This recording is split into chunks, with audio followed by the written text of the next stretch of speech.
Live and direct, IntellectualRadio.com, and you already know our segment.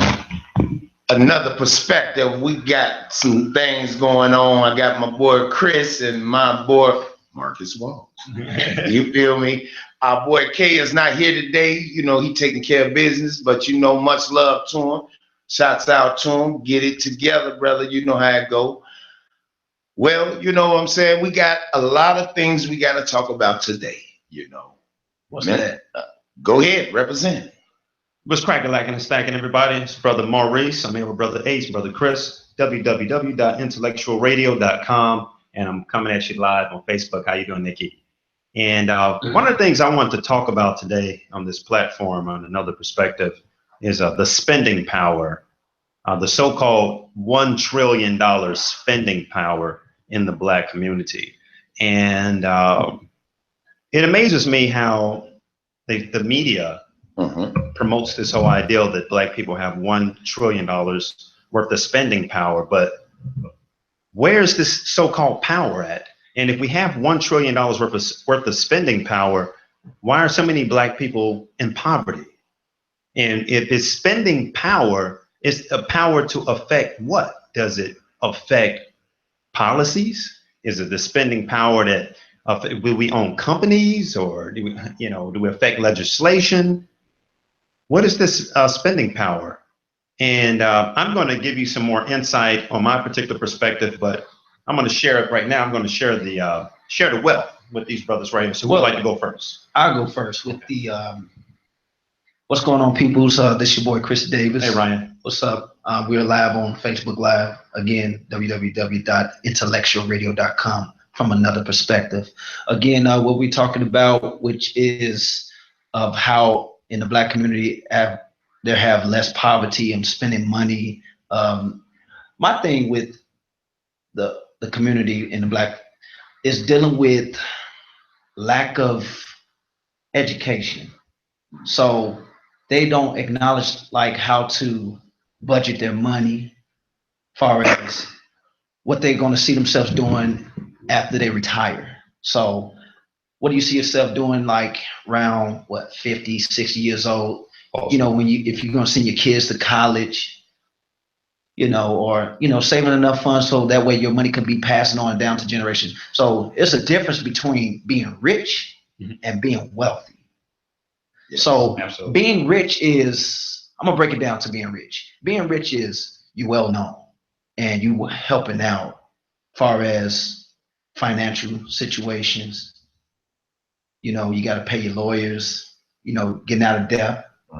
Wealth is meaning that you have the money when you get older and you invest it, and that pass on to your children and your children's children. Exactly. That's what wealth means. So with that, we're lack of funds. You got to be more smart of how to spend that money. So me as a barber, what I'm doing is to making sure that I'm situated. My son is going to be situated. And I see myself in the next few years owning properties, owning a business, owning barbershops, right, and leave that on to him. So that way, when he gets older and he can be able to know the business. Right. So you got to show them, you got to teach them at a younger age. And that's the thing that we lack on. You can show them like what's going on in television, but you can't show them like, hey, this is what we're going to do. I'm going to show you a little bit of something. If I can teach you and watch it grow. Right. So do you think that wealth is, do you guys think that wealth is equivalent to power? Well, Brother Ace, let me tell you, you're talking about billions and trillions of dollars. When you say we in that category, only way we are in that category if we are using trade and sale. What I mean by that is when we are buying other people's products and well-known names. What's going on, Keith? When you think about that, it's not ours. Right. We're giving the money that we work hard for to a $1 billion company. Okay. We're billions in spending. Absolutely. Because we live outside our means. We try to live like others when we're not surviving or However, how could you say it? Stability, Right. longevity, future, infinity. When you think about that, then we're billionaires in our own right and spending. But when it comes to us as Black folk Right. running our business, it's very few it's a line of Fortune 500 Black folks, but how many Black folks that got there stepped on Black folks to get up there? And then you have to think about the people that's there, are they reaching back? You don't see that. No, not because at all. now they're taking their trade and sales overseas because it's cheaper. right, cheaper labor. It's cheaper labor, which if you go over there to them foreign countries, they're sweatshops. They using babies. They know in America, we're not going for that. That's something I didn't know about. Oh, yeah. I didn't know about that. When you have people that's demonstrating about furs, ivory, gold, silver, Right.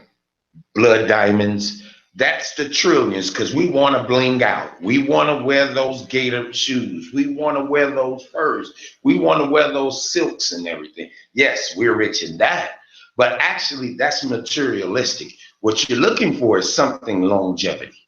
Exactly. That's why we're here.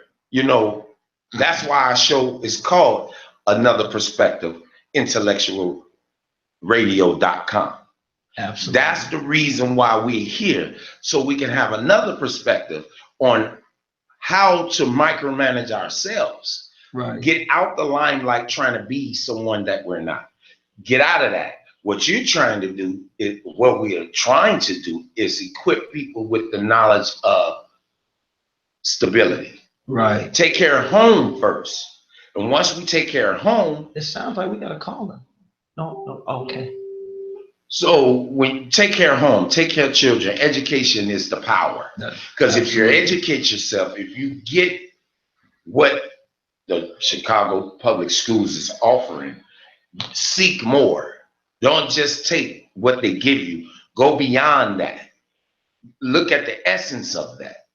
That's why we got a lot of brothers that's locked up, because they didn't have that guideline, right, or that route, because they was caught up in all these worlds. So when you're talking about billions, you look at in your neighborhood and you look at the people's shoes. You look at these $400 pair of pants that they wearing, where you can pay a car note, you can pay a bill with that, and insurance, and everything. You know what I'm saying? It's funny when you said about prices. Like, let's go back to me being a barber. Uh-huh. Now, this is 2017.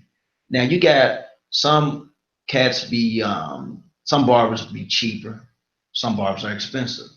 But you have, what I look at, it's not because of the prices that I charge, it's the service. See, the area where I'm at, they don't understand about cleanliness. It's next to godliness. Exactly. So before I even have my customers to sit in the chair or anything, I make sure that they wash their hair, wash their does. I mean, I'm so serious, because it's millions of diseases going on out in the community they don't know about. So when you charge this particular price, then they'll look at you funny, like, oh. But see, the problem is we don't support each other's business. That's the problem. But you can support other marketing company like the iPhones. You have, like, if the gas prices is up, what they gonna do? They're gonna pay it. Right. If it's the new mics that's gonna come out, they're gonna pay for it. Long lines. If it's the new iPhone 7s, they're gonna pay for it. Right. But let a barber or anybody else say, hey, I'm going up $5 on my price. Oh man, I can't do that. What you mean you can't do that? And that comes from watching television, seeing the bling from the other folks, trying to be the What's going on, Mike? Atlanta housewives, trying to be Love and Hip Hop, trying to be that video vixen. You're trying to be the lady with the long Brazilian hair, 5,000, the brother that got the fade with the dye in the head, and all of this. You're trying to be something that you're not. The essence of it is, what about being a thinker? And I'd like to jump in on that. Go ahead. I think, well, here's another perspective. What's going on, Boogie? On this $1 trillion spending power we allegedly have in the Black community. I think it's a way to perpetuate the whole ideal of inferiority. And I'm going to break it down to you. I think it's a myth. I don't think Black people actually have $1 trillion worth of spending power. And the reason why. Why is that, sir? The reason why is because, like I said, we don't have any power that affects legislation. Resources. We don't have the companies, we don't have the businesses, the land, or have the own the property. So I think the whole reason why somebody came up with this idea about this $1 trillion spending power is to make us look bad. Right. Because if you look at it, if we have $1 trillion worth of spending power and we're not using it, we'll be untouchable. Right. And we're not using it illegitimately, that's just further perpetuating this idea of financial illiteracy. It's almost like they're trying to say that we're financially illiterate. Right. Facebook Live. Think about it. Because if you have $1 trillion worth of spending power and we're still in poverty, piggyback on what then that means that's basically just saying, these guys are dumb. Exactly. And they're financially illiterate. And they don't, in addition to that, they don't know what they're doing with their money. And that's not the case. I don't think we have $1 trillion worth of spending power. But go ahead, brother Ace. The thing is about that is, if we as a community invest in the community, we can't wait for the banks to give us the loans. We need our own banks. We need that. If we can get one Black bank wherever he's at, right? That's why I want to know wherever he's at. These new banks that's going on, I don't know who controlling what. And you got to understand this. You have banks that will give us the red tape, but here it is. You got a person from Jordan, Iraq. These foreign countries, they get $30,000 to $150,000 loans, and they don't have to pay for it because they're people from other countries that's coming in. So America trying to show love to them instead of showing love to the people that's already here, that's trying to get. That curb lines the things that I was talking about. We have to start, if we have to, you know how you go to the church and they have offerings and tithes and pastors love offerings and things like that. Well, those few pennies that you throw on the floor, that I ain't picking that up, throw that in that bucket. It counts. We have to be able to be giving when God blesses us with just one little blessing. Yeah, we can be blessing others. We can bless others. $1. It only take $1. If you can get $1 from 1 million Black people, you know what that $1 can do? That $1 can start a business. We can invest in Black struggling business that's out there now. The moms and pops, the barbershops and the hair salons. Like now, you see Asians and Arabs that's got beauty shops. We don't have a Black beauty shop where it actually cares about Black hair. You feel me? You got to show the love. We got to have love within ourselves. Right. If we have love and the blessings come, because as long as I do something for someone, I'm not looking for the big powwow. What I'm thinking about is a thank you and keep it moving. So when I do, it's like paying it forward. Well, here's the thing. You got to watch, well, not just watch, but you got to observe the way how the negativity people are, because there's always going to be a backslay about, oh, this ain't going to work. You got to look at it from that point of view. So some people, let's be a blessing. Oh, it ain't going to work. You don't need to deal with people because it ain't going to happen in later on in life. And you saying Black, but you can change that around though. Exactly. But the thing is, think about this. If we got billions of dollars of spending, let's use those $1 billion of spending and get those brothers that's locked up unjust. Absolutely. That's been convicted of murders and robberies. I got a brother named Maney. Right now today, I got his paperwork. If I didn't have to work today, I would have brought his paperwork. He's a Houston, one of the guys that I grew up. Okay. And here it is. He's got 50 years for something that he didn't do, and it's in black and white. So if we got so much money in spending, let's spend that money on an attorney for that guy and anybody else that's locked up, that's been locked up unjustly. People that's in the county jail that got a traffic ticket that's only they bond is only $150 and they've been there 6 months. Because that's where the trillion does. We spending ourselves. And I absolutely agree with you. That's why I believe we don't have $1 trillion of spending power. We are our own commodity. Think about it. They make money off us.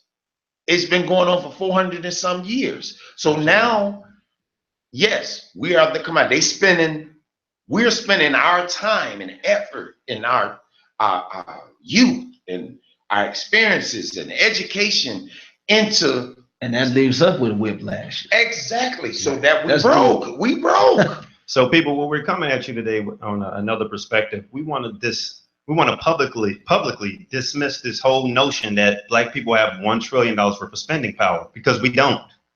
Because if we had $1 trillion worth of spending power, we would have all these things the brother was talking about. We would have businesses. We would control legislation. When you're talking about power, you're talking about a capacity to affect change. That's what power is. I'm liking that. We don't have the power to affect change. So where are they getting this $1 trillion worth of spending power? By people promoting that ideal. Basically, all they're saying is that they're obviously saying we must be financially illiterate. Exactly. Because we don't know how to market our money. Right. We don't know how to save. And that's what they're saying by saying we have $1 trillion spending power. Don't believe that. That is a myth. Let's completely dismiss that notion. Hey, let's move on to another topic, brothers. I wanted to talk about jobs.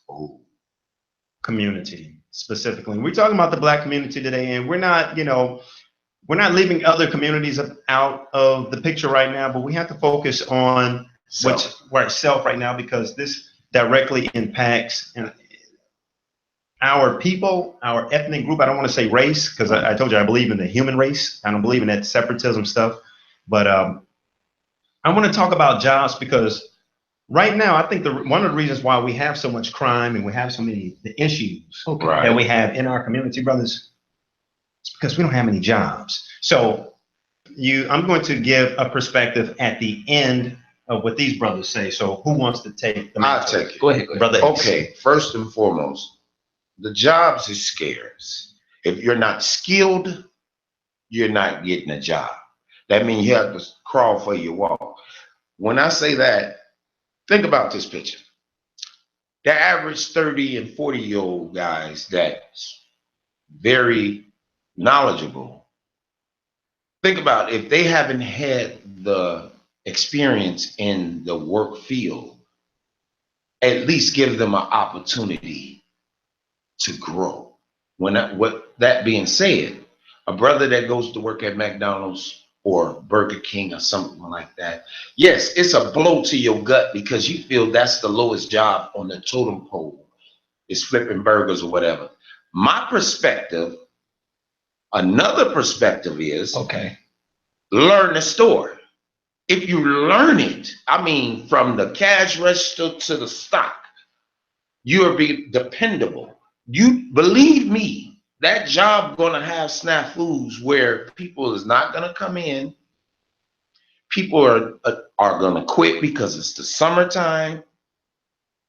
And when they short that person that, I can handle this. Well, learn the store, then you'll be able to be experienced in that field.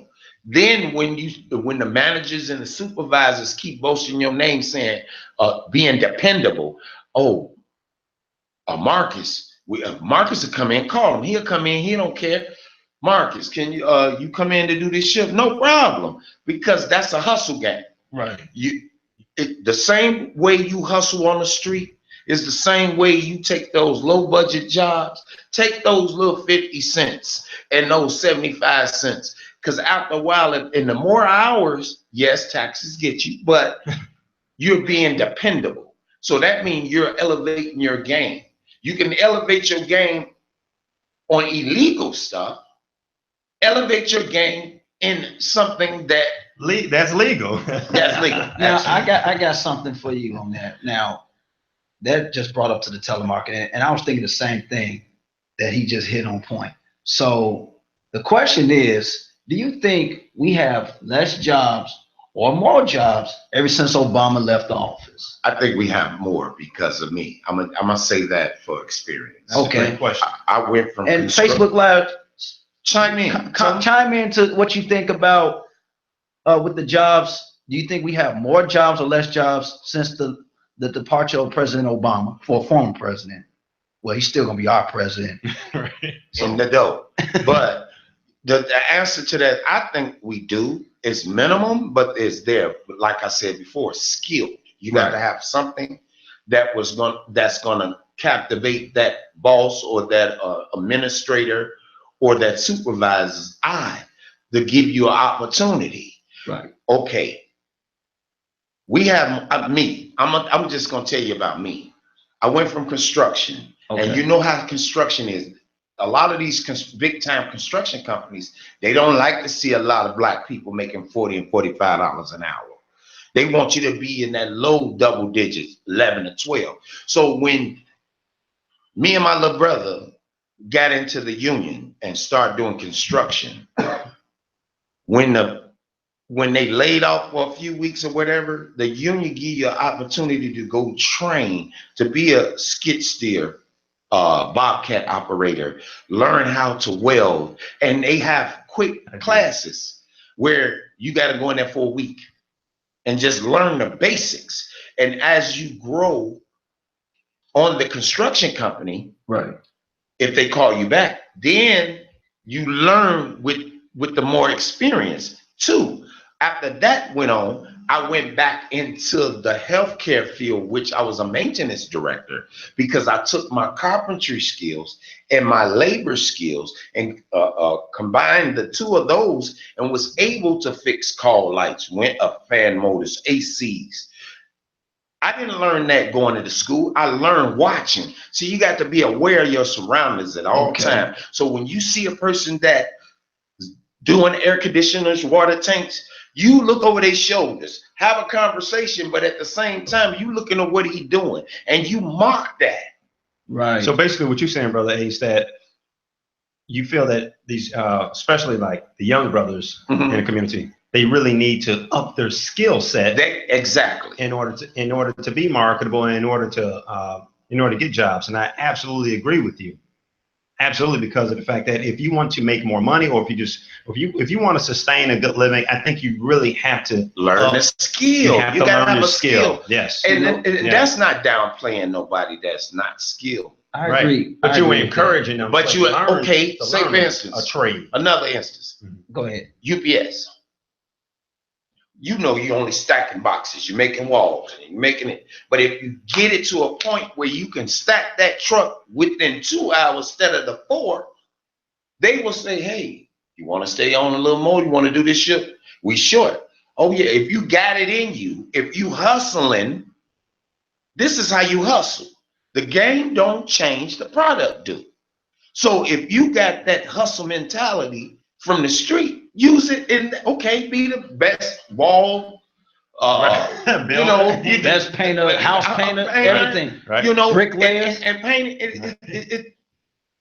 If people say they can paint, but what's the first thing you do before you start painting? You just don't stick the paint in the roller and start rolling the wall. You got to mix the paint up. You got to mix it. You got to botch it. That's what they call botch. Because you see the oil. Right. You stir it up. It's basically stirring it up. Stir it up. And then you have to do your cuts first. Right. You got to do your cuts so the ceiling and the wall combine. Absolutely. Oh, what's up, Richard? Hey, Your cousin Richard Moody said, "What's up, cuz?" Hey, cuz, how you doing?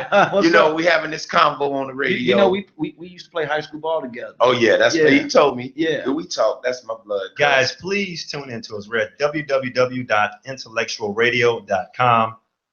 Brother Ace, I'm your brother Maurice, brother Chris, and right now we're talking about jobs, building up your skill sets in order to become self-sufficient. And there's some other perspectives I'm going to offer on jobs in the Black community and how it affects the inner city community. But right now I'm going to cha-cha slide to my left here to brother Chris.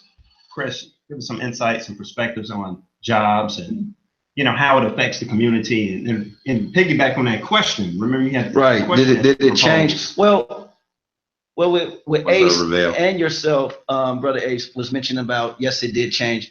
And to my perspective, you got to look at the outside.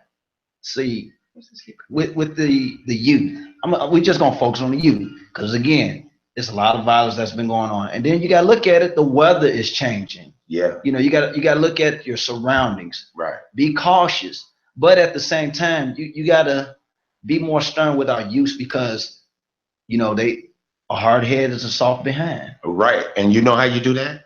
But you got to change that around though. You know how you do that? It's money in the community. Yeah. Because you got to think about this. But their fear of failure, that's their problem. That's because of the upbringing. If your mom and your dad don't care and telling you that you're not going to amount to anything, that resonates in their head and their spirit is poisoned with that. Right. Believe me, I've been through it. I'm telling you, but this is on another level, though. The way how they perfect that, and how you curb that, how you get that out your system, is show them better by action. Remember the 3 A's: act, react, and action. Right. Okay. If they feel that you're gonna be a failure, okay, that's your perspective about me. I'm gonna prove you wrong, not through words, through action. That means in the community, you got to think about this. What we need our health is bad, first and foremost. Okay. Then our safety is next.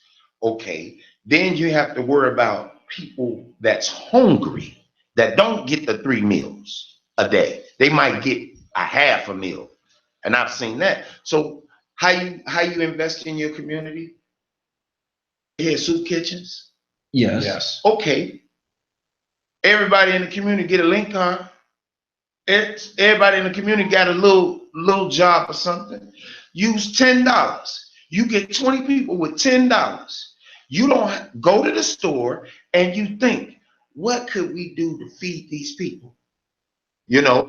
Make sandwiches, make chili, make tuna, make anything that's edible they can eat right then and there. Give them something cold to drink, and then on the same time, give them a hug and say, I love you, brother, and I don't want you to be hungry. Now, then you ask the community, because we just fed your kid, and we're going to be feeding your kid. I tell you what, won't you bring a couple of loaves of bread? Won't you make a cake? Won't you make a sandwich? Make a pot of chili. Make a pot of spaghetti. And then there go your investing, because you're investing back into your community. I love it. And that's what I'm saying? And that's making appreciate it, TJ, for sharing the video. That's making people productive, because the whole purpose of having a job is to be productive. Now, when you see people looking at you like that, now, and the tables done turned. The table, now, oh, look at them. They down there doing this. And I thought that was a bad place to be. And we're not doing nothing but showing love. Point made. Okay. 3 weeks ago, I was with Fred Hampton Jr. I was with shout out to Fred Hampton Jr. Shout outs to him. Right on. He can tell you I was with Don Durkee and Bo. Circon City Gangsters. We was all on 75th and Coles when them boys got killed over there. We had the mother out there with us. Man. So you know what? We showed solidarity. Now, if we could show solidarity within the old schoolers, that's giving a facade, not a facade, but we're showing them that if we can come from all diverse sides of the city Right. for that one common cause. Stop killing, let the babies live, clean your community. There you go. I ask anybody that got breath in their body, if you just use $10 out of your pocket, if you get 100 people with $10, that 100 people, that $10 and 100 people with $10 can actually feed 200 people. Absolutely. Yes. You see what I'm saying? So if we can feed that down, not just feeding them, now we can go to the wholesale shops. You know, in the community, we need toilet tissue. We need, Right. Clothing. We don't Hygiene. have to, hygienes, all of that. Now we can go to the wholesale shops and people that got these, what you call these, peddlers licenses. Right. They got these Sam Club cards. Right. Yes. You know what I'm saying? We invest in them. Okay, can you do this? We'll give you something for gas. We can give you something. Now, everybody can get a piece of this pie if we all stick together, but we got so much separatism, envy, and greed against each other because we was trained to be like this. Right. Within our family, not just the community, but if your family is vindictive, when you growing up seeing vindictive things going on in your home, then you start thinking, remember, kids are sponges. Right. They suck up anything. We talked about this. They can learn a rap song, but they don't know the ABC. They can learn a movie, you know what I'm saying, Beauty and the Beast, but here it is. They can't even read a Mr. Magoo book or Green Eggs and Ham. But they can recite everything. That's true. That they see on television because they sponges. They can oh. They can say that. But if you tell them to recite a black poem or the black national anthem, they don't even know what it is. That's why the order for us to have reform and show these naysayers that we are trillionaires within ourselves is start taking care of ourselves. Yeah. Start taking care of your community. Absolutely. Start investing in your community. Get rid of those bootleg air stores that talk to you and disrespect you like you're garbage. Right. You know what I'm saying? And Right. then you expect me. My issue is with that. Pause for 1 minute on that. How could you tell me I have to spend $10 off my credit card to order the That don't make any $2 sense. Like, that's why I walk about it. You know what I'm saying? Right. Then Talk about they tell you social control. Now let me tell you what happened to me last night. Not to go off the segment. Go ahead, brother Ace. But I go to a store, give him my credit card. He typed it in. I punched in my code. He said decline. Did it 3 times, but the owner took his credit card and went up under the swipe and put his card in there. It's okay with me. How I know that you ain't snipped money off my card by transferring? So I had, luckily, the ATM was in front of the window. And I said, I'm going to show you something, you punk. You know what I'm saying? I went off. Wait. Your card don't work. Okay, let me show you this ATM. This ATM is not you. I typed it in. I pulled the receipt out. I didn't even look at my receipt. I slapped it on the table and I said, you look at it, idiot. And what he said? Oh, I'm sorry. I'm sorry. You have a great day. No, idiot. Don't think because I'm black and I live in this community that I'm illiterate. Hello. Because that's what pisses me off. That's why you get a black man that's mad. That's why you see black women is mad. Because here it is, you a foreigner coming in my community, opening up this business, and you got the right to try to disrespect me or any of my people when we already on our back. Please. You're looking at a ticking time bomb because I will catch you 3 o'clock in the morning and poke you in your eye with a spoon. Or a sport. Yeah, for sport. But that, Right. just to show him Right. who you think you're talking to. It's okay. And here it is, you selling bogus Newports anyway. Hey guys, this is www.intellectualradio.com. And we right live, baby. And right now we're talking. I got brother Ace, brother Chris, and this is your brother Maurice, aka I got another brother topic. Maurice. We're just talking about jobs. Yeah, we're going to segue into the next topic. I just want to go ahead. Before we make the segue over, is since we're talking about jobs in the community, it is our job in the community to take care of one another. That's ultimately what the jobs that we're talking about. And I would like to say one more thing on this particular topic before we segue to the next one. Is that remember this? If I can leave you with some, remember this: having a job is not just about collecting a check. Having a job is about establishing order in your life. And there's one thing that we're missing in our community is order. Hey, baby mama. And it all starts with you. So if you can just remember that, that's just collard greens and cornbread for thought. Brother Chris, we're going to segue into the next topic. Go ahead, Brother Chris, what you got for us? Well, the next topic for this would be, what about the youth walking around with their pants just sagging? Can I start that one? Wait. I'm just saying, like, your appearance, the hygiene. I mean, come on, piggyback on, like, why is it that, like, when I go out and I'm going to work and I'm seeing these young cats, I mean, just young savage little dudes. I mean, just piggyback on. Let me tell you. On about pants sagging. I mean, what's up? Let me tell you. I got this. And tight skinny jeans and sagging with. Let me tell you. I got this. Go ahead, Brother. The word swag. SWAG. That's what they spell it. But it's not that it is not spelt that way. It's SWAGG. And I asked him, do you know what that word means? Man, that's just the way the style is, the ladies love it. No, bro. Swag mean secretly we are gay guys. That come from a 60s penitentiary signal for homosexuality. You're accepting it up the butt. Yep. I got another one. Wait, hold on. Let me finish. Oh, no, brother. Uh-oh. Okay, when you're sagging. You open up the door. You open up that door, bro. Listen, when you're showing your booty cheeks. Okay, spell it backwards. What, swag? No, sagging. Sag, it's niggas. Right. Let's just say it for real. Hope you guys are listening. And when you sag in your pants, you're accepting homosexuality. Okay. But then soon somebody approach you ready to knock his head off. Now, how could you be an extinguished gentleman sagging first and foremost?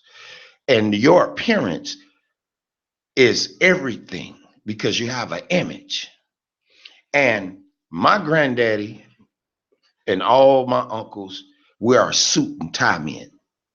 Hats, dogs. Stacey Adams. Not that, gators, all them shoes. I'm just letting you know I got them all. Right. But I used to wear church suits on Sundays too. My mom used to when dress me you up clean. right, exactly. So when you present yourself to the world when you walk out your door, yes, you represent not only you but your family. Exactly. Your upbringing, your teachings of how to respect. Your respect to people is your appearance first before you say anything out your mouth. Right. So you always supposed to dress to impress, even if it's just a button down and a nice pair of slacks and some nice gym. It could be gym shoes. You don't have to be suited and booted all the time. That's right. And then when you have a conversation, you're not talking about bullets and women and getting high and I got Hennessy and Remy over here, this and that and the third. So you always supposed to dress to impress at all time because you never know who's gonna walk up to you and have a conversation and might offer you a job or to the last subject. Or opportunity to make money. Even I'm in Minnesota, and I'm gonna cut it and throw it off to y'all. I was in Minnesota and I went to visit, but I took my uniform, my hard hat, my boots and everything. So happened the bus was canceled and we got the emails late. So I'm sitting out there. So I had to stay out there until the next day. Okay, but I'm sitting there with my hard head, my boots, and my vest on because I knew once I get off the bus, I'm going straight to work. Okay. So this woman asked me, she said, "What do you do?" And I gave her the synopsis of me. And she said, "If you're ever thinking about moving to Minnesota, I own this company and we need people like you that's willing to come across state lines just to work." That goes to right now.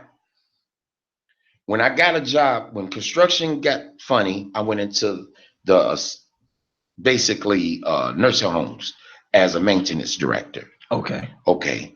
I know how to do those things. The guy that was there, I came in, boom, knocking out how, the rooms, setting up call lights, the beds, everything. Now they asked me to strip and wax the floor. I stripped and waxed the floor. Now the 3 units that's by the administrator's office is the rooms that they actually use for showing. Just like when you buy a house, they got one house that you're trying to buy, they got it all beautified. Just to get to catch your eye. The first thing you do, you look at the walls and the floors, if they shining. That first impression. Okay. That first impression is the best impression. That's going with your dress. Absolutely. Oh my God, he summed it up. That whole sagging of the pants, yes, that comes from a prison culture, and I hope I'm saying culture right, because I can never the culture, because they're lifers. No, but I'm talking about the actual word culture. I can never pronounce it correctly. My mom's always saying it's culture, not culture. Culture. I can never pronounce that word, man. For all you grammar police out there, that's probably gonna be hitting me on my Facebook. The word is culture. But at any rate, but yes, Brother Ace hit it right on the nail. That derives from a prison culture. I wish more brothers knew that. Sagging backwards niggas. And like I said, you hit me to something today about the swag. Yeah. I didn't know about that. I didn't know about that either. So the thing about it is we want you guys to not only just listen, but to take in what we're saying, because this is information and knowledge that we're presenting to you from another perspective. Absolutely. And if you want to get a job, or if you want to just have that first meaningful, significant impression on someone, the way you dress is very important, because you might not have all the skill sets and you might not have all the knowledge at that time. But like Brother Ace was saying, if you come off with a really good appearance, and if you're able to articulate yourself, in a at least a respectful way, and you might not have all the degrees, and have a desire to learn. Right. Have the desire, have the passion to learn. People will honor that, and they will remember you. Yeah. Because you're resonating. So let your life, let your life resonate through just a positive appearance. Go ahead, Brother Chris. Well, with the sagging, you have these young fellas, but the truth of the matter is you got these little babies that's sagging too, and because they're getting it from their mama. And the crazy part is they encourage their young. Oh, look at my baby, he got swag and all this other stuff, and they don't have a clue of why. They're just being watched. And that goes with at home.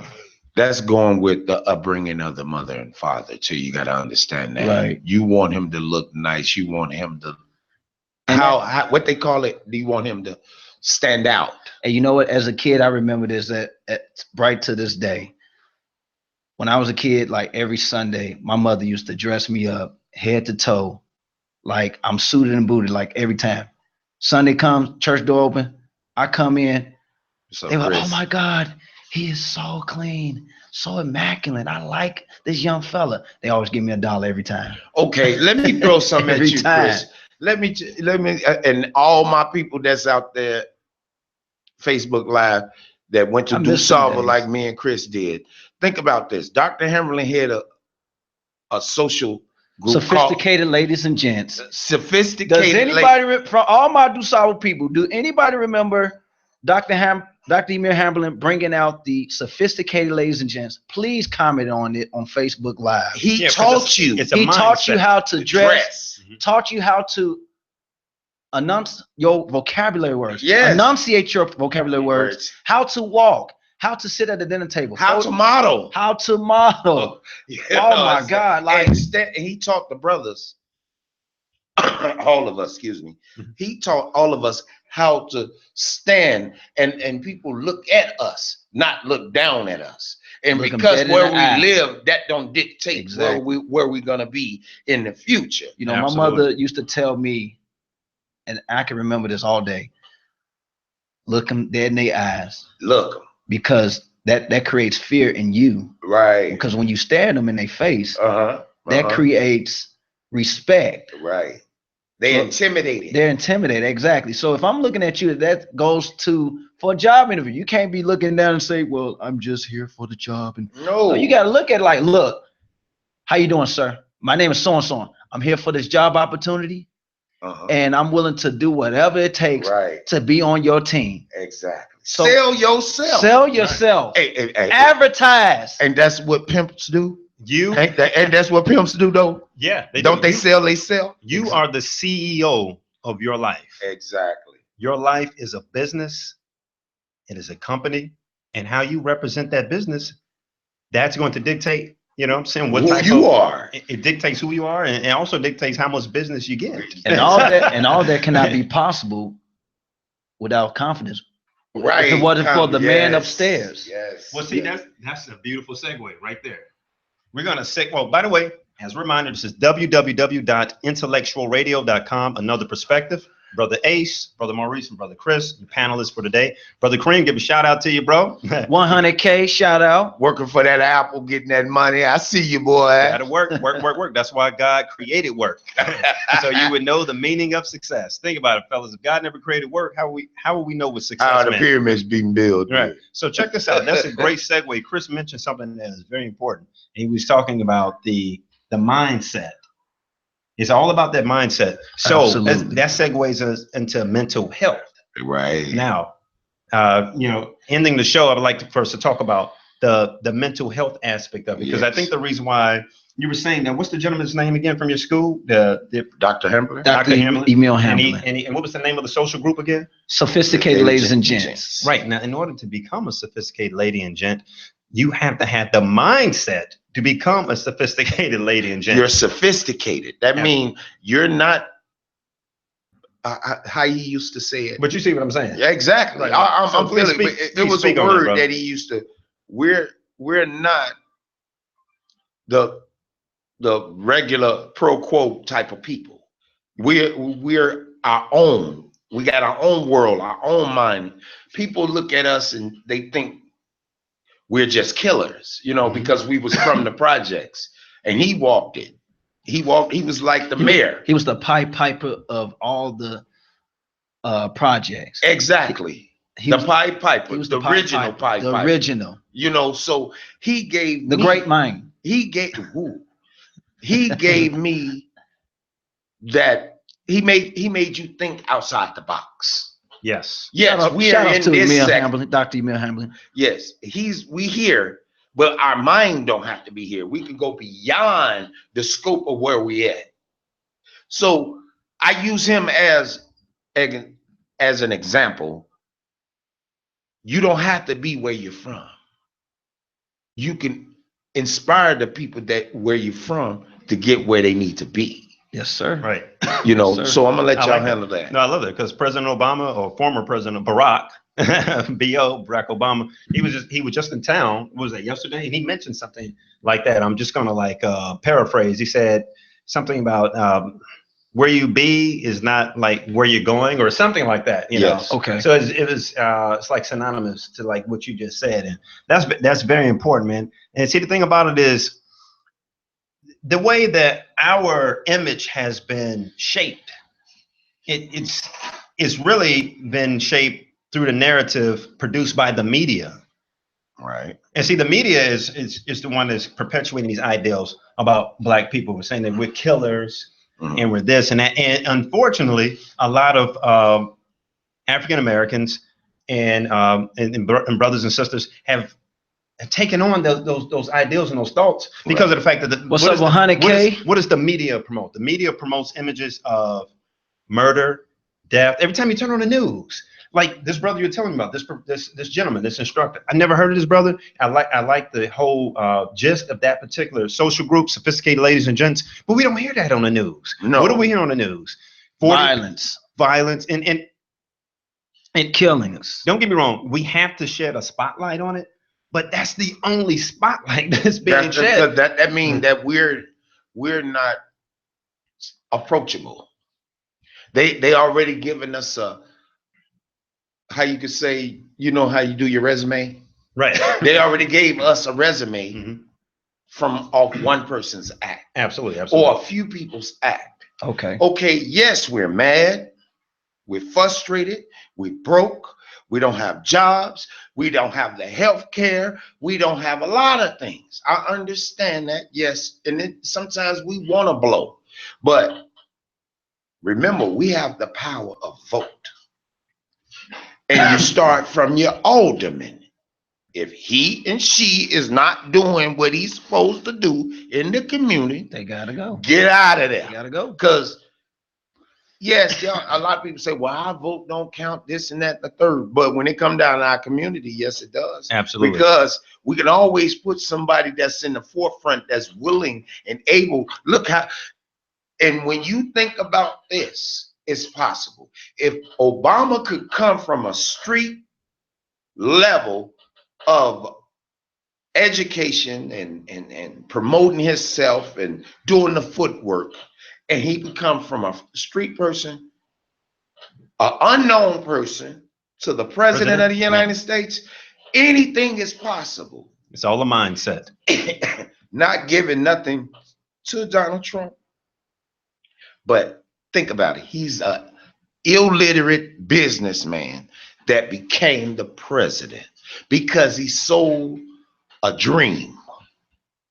He fended off the weak-minded, not weak in strength. But if these two people from different worlds, we should be able to change our lives in a better place too. Chris, we have 2 minutes left. Please fill us up, give them some more insight. Well, we just gonna wrap it up. You want to wrap it up? Yeah. So I want to give a shout out to 100K. Shout out to my family, friends for keeping in tune. This is our 7th show. It's not easy putting it together. No, but we're here to help promote other Black businesses and just get it out there. I have a buddy right now. He got a movie that's about to come out. I can't think of the name of it, but shout outs to my boy E. So he's doing a good job. And right, like I said, you've been in tune with Another Perspective, www.IntellectualRadio.com. And this is Chris Davis. You have my friend Maurice Walls, aka Maurice Walls, and Brother Ace over here. We're gonna tune out. And Facebook Live, please leave your comments. And again, this is Chris Davis. We signing out. Peace and blessings. Peace and blessings. God bless. Hey.